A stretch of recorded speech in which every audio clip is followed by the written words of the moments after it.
Welcome to data science with doctor Waseem. आज की इस वीडियो के अंदर हमारे जो लर्निंग ऑब्जेक्टिव्स हैं उसमें मेनली हम देखेंगे कि नैव बेस क्लासिफायर जो है वो किस तरह से काम करता है और एक हम उसकी केस स्टडी जो है वो देखेंगे। ठीक है, वो हम डायबिटीज़ का एक डेटा सेट जो है उसको लेंगे और उसको यूज़ करते हुए हम देखेंगे कि किस तरह से नैव बेस एल्गोरिदम जो है, नैव बेस क्लासिफायर जो है वो क्लासिफिकेशन करता है।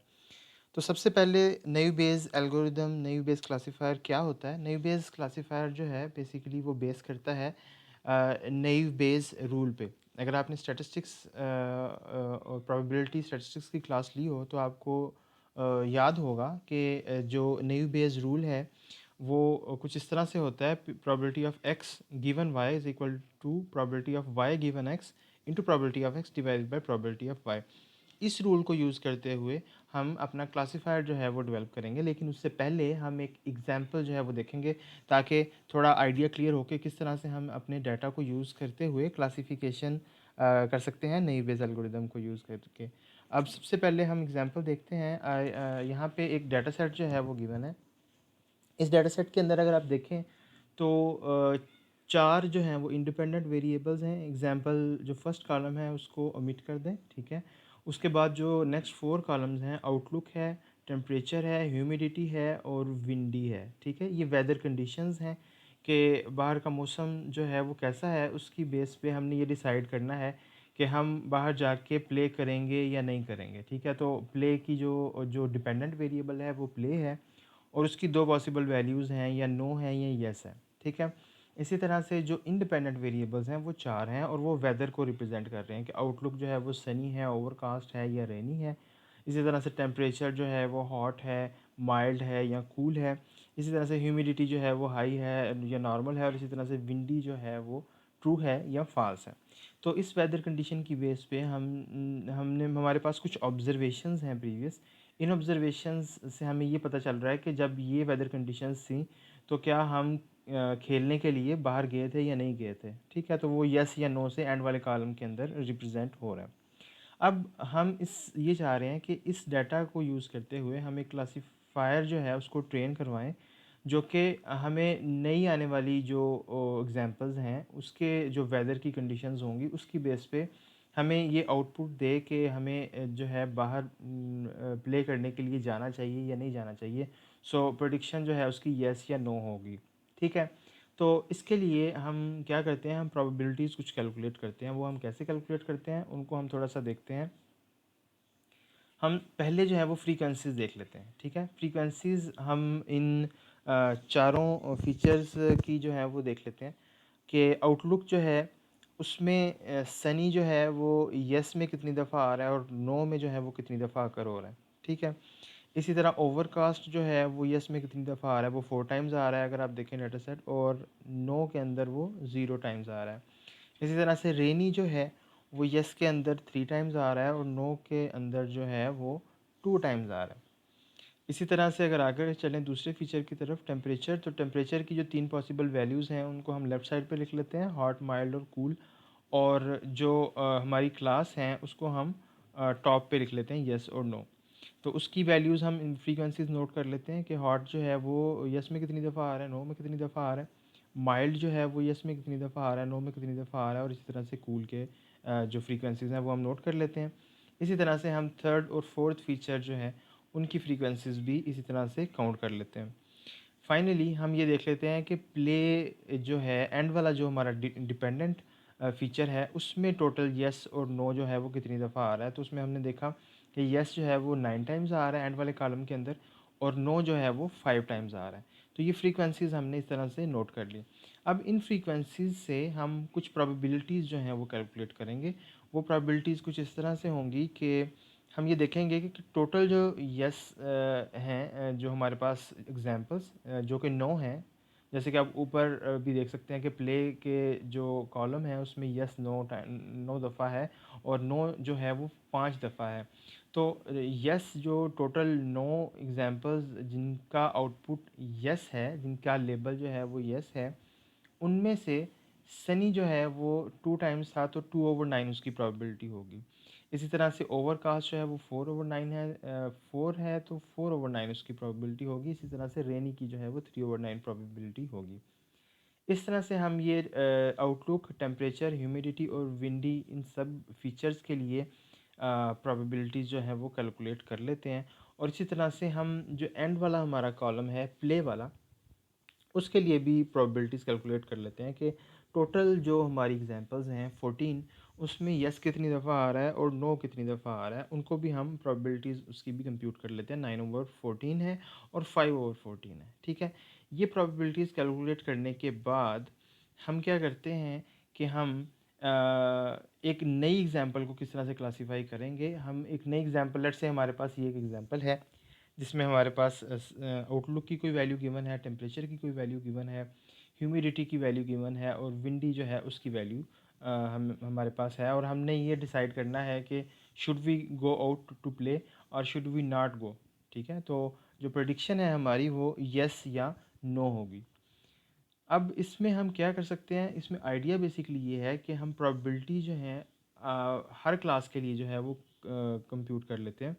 प्रोबेबिलिटी डिस्ट्रीब्यूशन जो कि ट्रेनिंग डाटा है, जो कि हमने पीछे देखा एग्जांपल के अंदर, जो डाटा हमारे पास है और उसकी जो हमने प्रोबेबिलिटीज़ कैलकुलेट की थी, उनको यूज़ करते हुए हम ये डिसाइड कर सकते हैं कि should we go out to play और नॉट, ठीक है। तो उसके लिए हम क्या कर सकते हैं कि जो हर एट्रीब्यूट की प्रोबेबिलिटीज़ हैं, ठीक है, वो कंप्यूट कर लेते हैं यस के लिए भी, ठीक है। यस के लिए अगर आउटलुक सनी हो तो उसकी क्या प्रोबेबिलिटी है वो हम उस जो पिछला टेबल है उसमें से देख के यहाँ पे फिल इन कर लेंगे, 2/9। इसी तरह से यस के अगेंस्ट कूल जो अगर टेम्परेचर हो तो उसकी प्रोबेबिलिटी 3/9 है, वो हमने यहाँ पे पुट कर ली। इसी तरह से यस के अगेंस्ट ह्यूमिडिटी की वैल्यू पुट कर ली। और इसी तरह से विंडी जो है उसकी प्रोबेबिलिटी यहाँ पे हमने पुट की, उनको हमने आपस में मल्टीप्लाई किया और उसमें हमारे पास जो वैल्यू आ गई वो है 0.0082।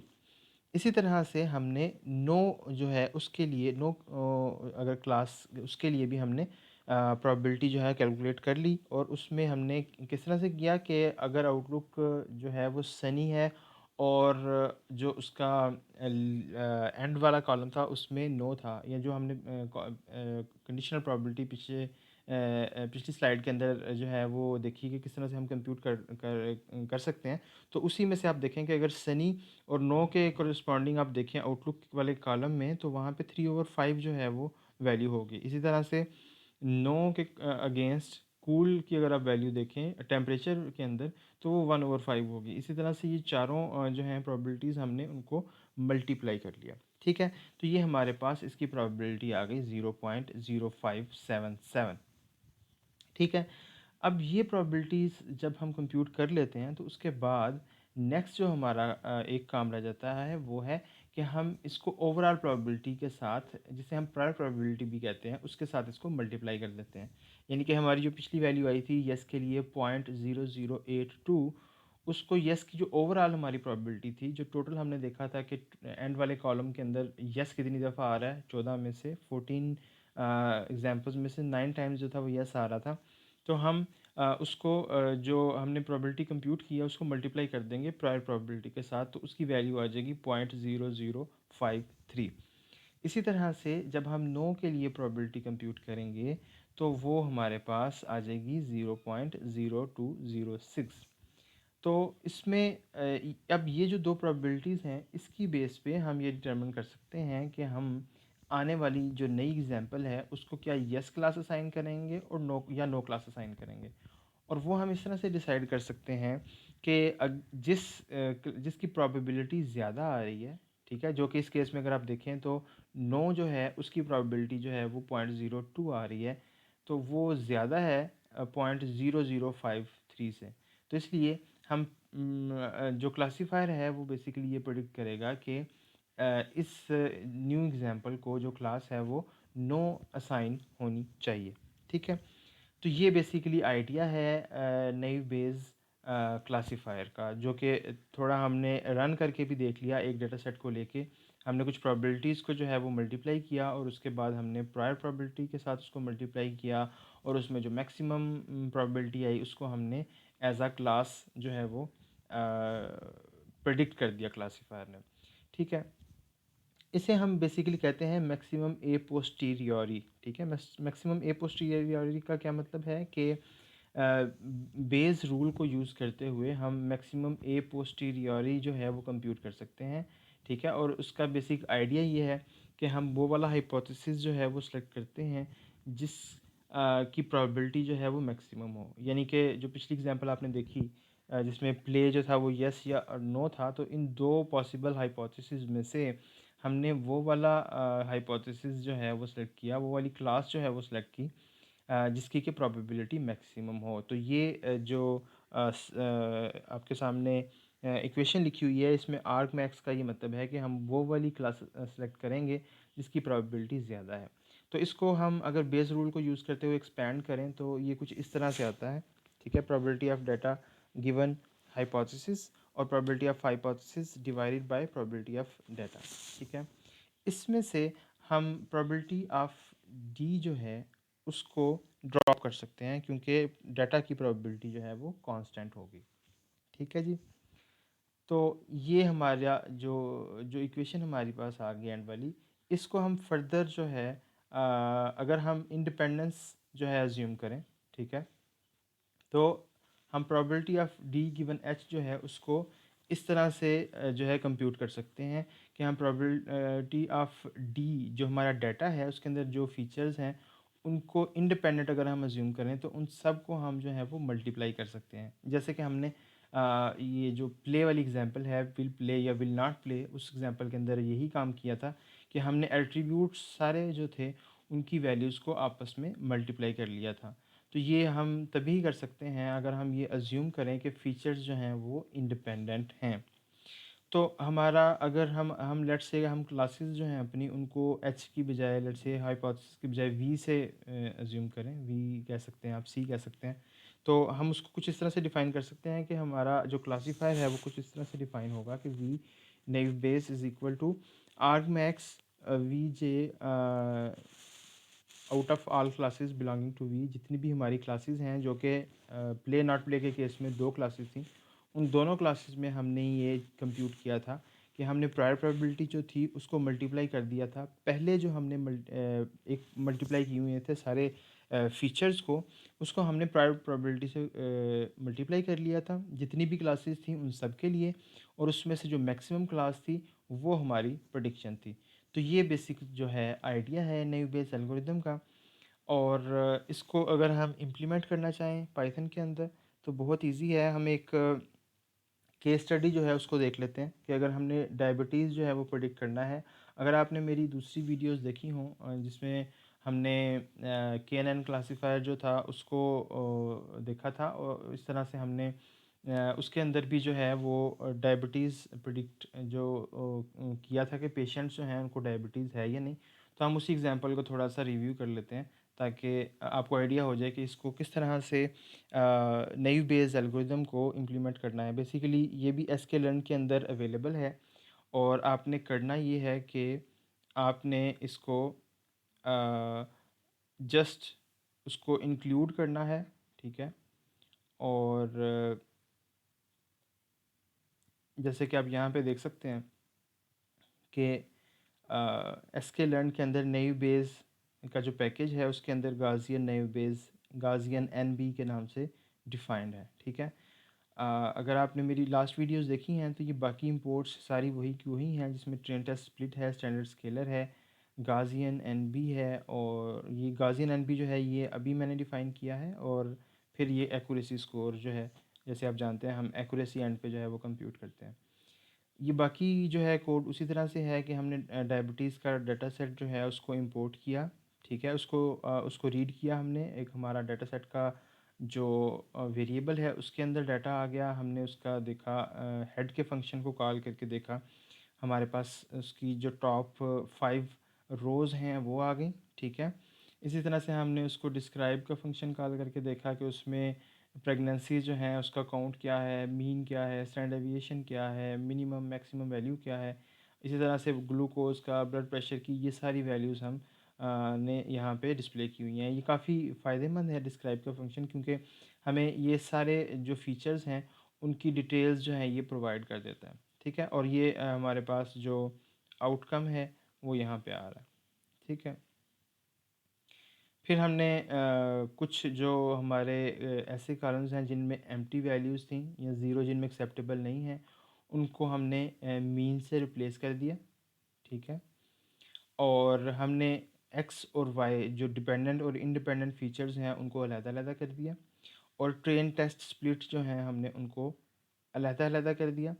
हमने उसके बाद ये किया कि स्टैंडर्ड स्केलर से ट्रांसफ़ॉर्म कर दिया अपने फ़ीचर्स को, कि वो सारे फ़ीचर्स जो हैं उनकी जो मीन है वो ज़ीरो हो और उनकी स्टैंडर्ड डेविएशन जो है वो 1 हो। ठीक है जी। इसके बाद हम एक्चुअली आ गए अपने क्लासिफ़ायर की तरफ। हमने नेव बेस जो है वो क्लासिफ़ायर जो है उसको डिफ़ाइन किया। बेसिकली गाउसियन नेव बेस जो है, हमने जो एग्ज़ाम्पल देखी अपनी स्लाइड्स के अंदर, उसमें आपने देखा होगा कि हम हमारे सारे फ़ीचर जो हैं वो कैटेगोरिकल हैं। तो गाउसियन नेव बेस जो है वो न्यूमेरिकल फ़ीचर्स को भी हैंडल कर लेता है, ठीक है। तो न्यूमेरिकल हों, कैटेगोरिकल हों, उन फ़ीचर्स को ये हैंडल कर लेता है। तो हमने गाउसियन एनबी जो है उसको उसका इंस्टेंस डिफ़ाइन किया। उस पे हमने फिट का फंक्शन जो है वो कॉल किया, ठीक है। एक्स ट्रेन, वाई ट्रेन, उसको डाटा प्रोवाइड किया। फिर हमने अपने टेस्ट डाटा जो है उसको प्रेडिक्शन के लिए यूज़ किया, और फाइनली हमने एक्यूरेसी स्कोर जो है वो कंप्यूट कर लिया कि हमारा जो टेस्ट डाटा था उसमें क्या लेबल्स थे और हमारे प्रेडिक्शन के जो लेबल्स हैं वो क्या हैं। उसकी बेस पे हमारी जो एक्यूरेसी है वो 79% अराउंड जो है वो आ गई। तो ये बेसिकली आइडिया है नेविबेस का।